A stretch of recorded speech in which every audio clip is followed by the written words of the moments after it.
ദേ നോക്കൂ കുട്ടികളെ, നമ്മള് പിക്നിക്കിനാണ് വന്നിരിക്കുന്നത്. എല്ലാരും സൂക്ഷിച്ചിരിക്കണം. അത് മാത്രമല്ല, ഞാൻ ഇന്നലെ പറഞ്ഞ പോലെ എല്ലാരും അവരവരുടെ ഭക്ഷണം തയ്യാറാക്കിക്കോണം. ശരി, പാചകം തുടങ്ങിക്കോളൂ. ആദ്യം ആരാ ചെയ്തു തീർക്കുന്നത് നോക്കട്ടെ. വല്ലാത്ത ക്ഷീണം, കുറച്ചുനേരം റെസ്റ്റ് എടുക്കാൻ പോവാ. ഉറങ്ങാനൊന്നും പറ്റില്ല. ജെറി, നീ എല്ലാം പഠിച്ചിട്ടല്ലേടാ വന്നേ? മുത്തശ്ശി എല്ലാം പറഞ്ഞു തന്നിട്ടുണ്ട്.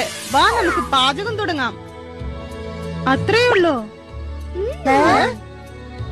പച്ചക്കറികളൊന്നും ഞാൻ കൊണ്ടുവന്നില്ല, അരി മാത്രമേ കൊണ്ടുവന്നുള്ളൂ. മറ്റുള്ളവര് കൊണ്ടുവന്നിട്ടില്ലേ, അത് വെച്ച് അഡ്ജസ്റ്റ് ചെയ്യാം.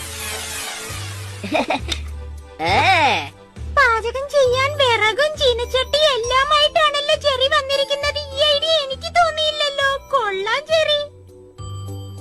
ഇതൊക്കെ ഓൾഡ് ഫാഷൻ അല്ലേ? ഇങ്ങനെയാണോ നമ്മൾ പാചകം ചെയ്യാൻ പോകുന്നത്? എന്റെ മുത്തശ്ശി ഇതാ പറഞ്ഞോന്ന്. ജെറിയും ഞാനും കൂടെ പാചകം ചെയ്യാം. ലീനയും മേരി അരി കഴുകി തരട്ടെ.